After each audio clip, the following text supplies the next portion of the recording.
chapter 3, 16 through 28, and you know the story, and it's talking about, a mother will do anything for their children. I mean, they will. You don't mess with mama's kids, because if you mess with mama, you're going to get harmed by the bull, because they're going to take up, one thing I've seen about mamas, they're going to take up for their children. You mess with their children, you're gonna be in trouble. You get a mama fired up, they'll run right over top of you. I'm telling you what, you get a mama fired up, and in their eyes, children, they can't do no wrong. And like I said, I wasn't perfect, and but mamas, what I'm getting at, they will stand by their children. I don't care what you do. You might even have to go to prison or whatever, go to jail. But they're going to be there. They're going to go. Mom went to court with me a couple times. And one of them was my fault, one of them wasn't. But she went to court with me and heard my court cases out. One of them I got my permit took one time, and that was me. I was doing excessive speed on 100, and a state trooper run me down at Little Vega, Hank, up there. I was working at Volvo, and I come out there and pass somebody on a double solid line and hit the interstate right there, and he was been behind me. I pulled out past the car, and I was in that little Vega, and that thing had a 305. I put a souped up motor in that thing, and I took off and hit the interstate, and I was gone. If I'd known he'd been in behind me, I'd been at the house, saying, but I let off of it, and he pulled me up going into Claytor Lake State Park, and he wasn't happy. He was so mad he slid past the ramp and backed up to get me, and I was just sitting there waiting on him. I said, I could have went off that other ramp, went on. I said, well, I got to thinking about it. I said, I'll just better sit here. But he was so mad because one thing, I think he was mad because I didn't keep running, and he was mad because he couldn't catch me, the other part of it. But anyhow, Mom went to court with me. She went through that. And but mothers, they sacrifice a lot, don't they? And for their children. And a true mother will do without food. I mean, they'll do without food and clothes to put food and clothes on you. Now, I don't know what kind of mother you got, but I've always had we've always had shoes on our feet. We've always had plenty to eat, and she's always been there. But this story in the Bible right here in 1 Kings chapter 3, verse 16 through 26, I'm just going to put it in my own words. It was about these two women. They had children, and they, through the night, one of them slept on her child, and one of them, it killed one of the children. And so they woke up the next morning, and the mother that slept on her child and killed her child, she took the other woman's child. And so when they woke up, the mother that her child should have been living, she knew that she had switched. So they sort of got into it there a little bit, I guess you could say. And then the only way that they could get it straight was they had to go before the king. So I'm just going to read that right there. It said, then said the king, the one saith, this is my son and liveth, and thy son is dead. And the other saith, nay, but thy son is dead, and my son is the living. And the king said, bring me a sword. And they brought a sword before the king. And the king said, divide the living child in two, and give half to one and half to the other. But then spake the woman, whose the living child was unto the king, for her bowels yearned upon her son. And she said, O my lord, give her the living child, and in no wise slay it. But the other said, let it be neither mine nor thine, but divided. Then the king answered and said, give her the living child, and in no wise slay it. She is the mother thereof. So this mother, she was willing, she didn't want her child to be killed. She was willing to give it to the woman that she knew that it was her child. She didn't want her child to be cut in half. But the other woman was going to say, just go ahead and divide it. So the king, in his wisdom, he knew that who the real mother was. And so I thought that story was was interesting. And then if you go to Exodus chapter 2, verse 1 through 10, we talk about a mother's protective love, and I was sort of talking a little bit, about moms, that they're protective of her children. How many of you moms are protective of your children? You're like a little guard dog, but I'm telling you, moms, they're protective, and I'm so thankful that moms are like that right there, and they take up. But this story is in Exodus chapter 2, verses 1 through 10. It's talking about Moses when he was a little child. And y'all know the story. Moses was raised by Pharaoh's daughter. She adopted him after discovering him in a basket. And the king sent out Pharaoh. He sent out a decree that he was going to kill all the male children.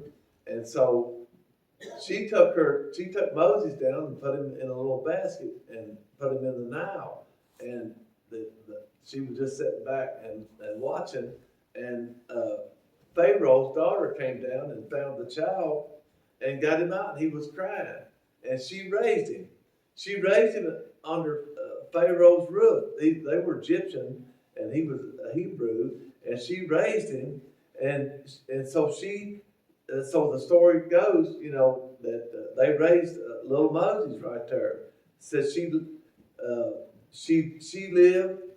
she hired Moses' own biological mother, I can't pronounce it, Jochebed, to nurse and care for him during his early years. It was funny. The mom put Moses in the Nile, and they hired Moses' mom to take care of him, so she ended up raising him. But the thing about that story right there was, years later, God instructed Moses to go down and confront Pharaoh, didn't he? And that's when they sent the 10 plagues upon Pharaoh, and God delivered the children of Israel out of Pharaoh's bondage and ended up killing the Egyptians in the Red Sea. God parted the Red Sea, and they walked across on dry ground. That's the God that I've served. But what I'm talking about is that this mother, she protected her little son, and Moses, he ended up being a mighty instrument for God. But because this mother's protective love for her child, God had a plan. God's got a plan, don't he? He's got a plan, and I thank him for that today. That he is still God. And I was wanting to brag on the wives here a little bit today. Husband, do you brag on your wives any? Well, I'm going to give y'all a chance to brag on your wives here a little bit. But I hear a little chatter going on right here. But like I said, in Proverbs 31, I'm not going to read all that right there, because Mom's got some stuff that she wants to do. If I can find it right here in Proverbs 31. I can get to it. I'm in Psalms, Proverbs 31. Praise for a good wife. How many thank the Lord for your wife? Now, we got mothers, we got wives, and wives and mothers, they got a hard job. I'm going to tell you what. The men, we go out and work 8 hours, 12 hours, or whatever, and then we come home and we pile up. And then the mothers worked all day. She got up, fixed food, got the kids off to school, did all of her work, washed all the clothes. You come in, you got a hot meal waiting on you. Mother's work's never done. Then they have to deal with the kids until the sun goes down. We come in and pile up. We want our food hot and ready, and it better not be late. And our wives have been working all day and sweating. And where's all these wives and mothers? I can't get an amen out of y'all. My goodness. So they got a job. A mother's work is never done. A mother's work is never. They always got something to do. They don't get to pile up on the couch like we do and get the remote out and turn the TV on. They got work to do. So, Troy says he wants it hot and ready. Oh my, Troy, sometimes that frying pan comes back across the aisle there, don't you? It cracks you over the head. But, mothers, they do, and wives, y'all got a hard job. I appreciate when I go and you get clean clothes. Your clothes are clean, and a good wife, if they spot something on you dirty, you're gonna change clothes. You're not gonna come to church. If you got something that's been worn about 2 or 3 times, they go, how long are you gonna wear that? They'll say. So you have to, they watch you. They're taking care of you. And that's a sign of a good mother and a good wife. And I hear family, we hear it. Says praise for a good wife. I'm just going to read a little bit of this, but I want y'all to go back to 1 Kings chapter 3 and read that 16 through 26, Exodus 2, 1 through 10. And I want you to read this right here, Proverbs 30, 31. I'm just going to read this from 23 down to 31. It says, she make herself coverings of tapestry. Her clothing is silk and purple. Her husband is known in the gates when he sitteth among the elders of the land. She maketh fine linen, and selleth it, and delivereth girdles unto the merchant. Strength and honor are her clothing, and she shall rejoice in time to come. She opened her mouth with wisdom, and in her tongue is the law of kindness. She looketh well to the ways of her household, and eateth not the bread of idleness. Her children arise up and call her blessed, her husband also, and he praiseth her. Said, many daughters have done virtuously, but thou excellest them all. Favor is deceitful, and beauty is vain, but a woman that feareth the Lord, she shall be praised. Give her of the fruit of her hands, and let her own works praise her in the gates. Like I said, women, they don't never stop. And I've got a good wife, and I appreciate everything she does. And she's been good to our children. She's raised them. And now we're working on our grandchildren. We've had them all weekend long. And, Myra, she had the operation on, they pulled her teeth. And, but a mother would, they'll go when they don't even feel good. And I know hasn't felt good, but she's going to do for her grandchildren. She's going to do for her children. And women, they are tough. I give it to you. Y'all tough. Y'all tough. I remember when I had my first kidney stone, they said, congratulations, you're pregnant with the kidney stone. And I said, what? You got your first kidney stone. You're pregnant with a kidney stone. I said, if that's what it feels like to have a baby, I don't want to have no baby neither. Oh my goodness. I tell you what, that kidney stone about wore me out. But mothers will have children. And my dad had a family that they was 12 of them. 12. How many of y'all, Mom? 9.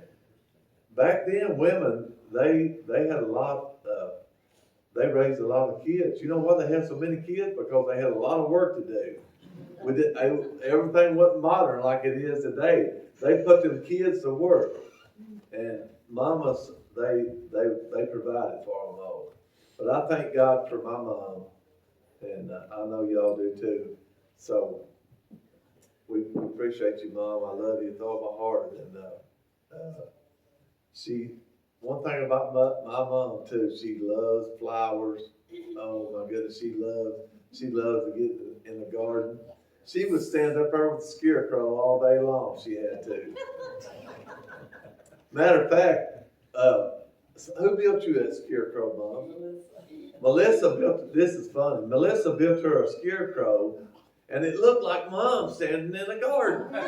Well, my cousin Randall, they come through and they looked up her and they would slow down and they said, Glenna, what you what you do? Are you all right? And even Anthony done it, didn't he, Mom? And they thought it was Mom in the garden, but Melissa had made a scarecrow and it looked just like Mom. I even come through it and I stopped and looked over it. I said, what are you doing in the garden? But she loves the garden and she loves to get out and do stuff in the garden. And I was thinking about y'all, my grandma, Elizabeth Vera, and she was in her 90s, and she was still, I mean, in her 90s, she was still cooking. They were still cooking off the wood stove with kindling. And I'm, you know, that back then, I mean, she could cook. They made biscuits every morning, and there was always some kind of hog meat, some kind of gravy, and she worked so hard, and I just appreciate them, and I miss them because I could see her over pull that little. They had a flower band thing, and what they call it thing, Mom? That she. It's just a flower band. It's a flower band, and I could see her making them biscuits still. But as little kids, we would. She fixed enough biscuits that like you'd have an apple butter biscuit or a ham biscuit or a sausage biscuit or something, and they was up at 5 o'clock, and she would be in there fixing breakfast. She fixed it for everybody, who would want to come, and she always had extra. And she put them biscuits up in that thing and put a little towel over them, and like 12 o'clock that day, you go in there and get you a biscuit. And I tell you what, I miss it. I miss them days. Those mothers, they're so special. And grandmas. And I was fortunate enough to get to know my grandmother. I didn't get to know my dad's mom. I mean, we did a little bit, but not like Mom's mom. We was around her more. But they're just so special. If you've got a mom and a grandma, you got something special. So, Mom, I'm going to turn the service over to you now because I know you got some flyers and stuff that you want. Well, I just got some flowers for all the mothers in here, and I just want to say Happy Mother's Day, and I love flowers. When I get to heaven, I want the Lord to fix me just, no, 50 I'm acres sure of flowers. that he's going to have a flower garden that you can work with, because you're not going to be happy if you get up there and ain't no flower. But